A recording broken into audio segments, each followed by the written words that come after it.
कांग्रेस के राज्यसभा सांसद रणदीप सुरजेवाला का भी बयान सामने आया है। भारत यूएसए ट्रेड डील न लेकर सरकार पर ताना मारिया से कहा कि भाजपा सरकार ने देश के लोगों तई धोखा दिया है।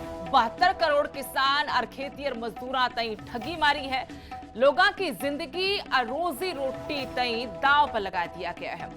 भारत और अमेरिका के बीच में जो ट्रेड डील हुई है उसने लेकर कांग्रेस के निशाने पर सरकार है और इसे मुद्दे पर कांग्रेस के राज्यसभा सदस्य रणदीप सिंह सुरजेवाला ने भी सरकार पर कई गंभीर आरोप लगाए। आरोप यो भी लगाया कि लोगों की जिंदगी और रोजी रोटी तक दांव पर लगा दी।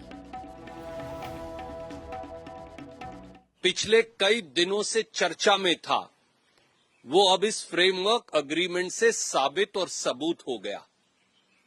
हिंदुस्तान के 72 करोड़ किसानों के पेट पर लात मारी गई है। हिंदुस्तान के 72 करोड़ अन्नदाताओं, खेत मजदूरों और किसानों की रोजी रोटी को छीनने का काम किया गया है। हिंदुस्तान के 72 करोड़ अन्नदाताओं और किसानों, उनकी फार्म प्रोड्यूस को अमेरिका के हितों के आगे खिलवाड़ कर बेच देने का काम किया गया है। अगर आप ये फ्रेमवर्क अग्रीमेंट पढ़ें तो ये है वो फ्रेमवर्क अग्रीमेंट जो अमेरिका और भारत ने जारी किया है। तो मोदी जी, पीयूष गोयल जी, हिंदुस्तान के किसान का क्या होगा, वो कहां जाएगा और वो कौन से एडिशनल प्रोडक्ट हैं?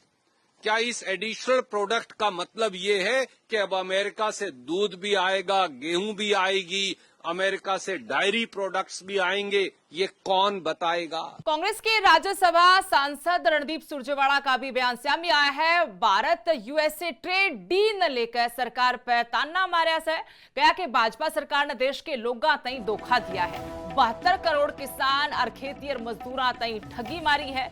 लोगों की जिंदगी और रोजी रोटी तई दांव पर लगा दिया गया है।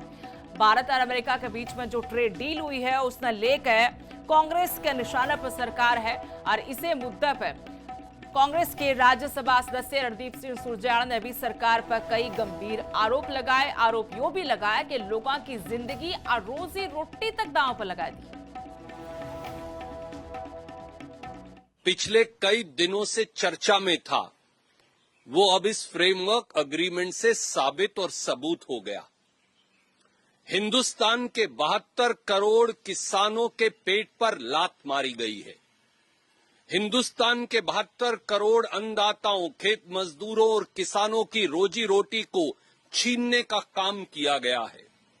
हिंदुस्तान के 72 करोड़ अन्नदाताओं और किसानों, उनकी फार्म प्रोड्यूस को अमेरिका के हितों के आगे खिलवाड़ कर बेच देने का काम किया गया है। अगर आप ये फ्रेमवर्क अग्रीमेंट पढ़ें तो ये है वो फ्रेमवर्क अग्रीमेंट जो अमेरिका और भारत ने जारी किया है। तो मोदी जी, पीयूष गोयल जी, हिंदुस्तान के किसान का क्या होगा, वो कहां जाएगा और वो कौन से एडिशनल प्रोडक्ट हैं? क्या इस एडिशनल प्रोडक्ट का मतलब ये है कि अब अमेरिका से दूध भी आएगा, गेहूं भी आएगी, अमेरिका से डायरी प्रोडक्ट्स भी आएंगे? ये कौन बताएगा?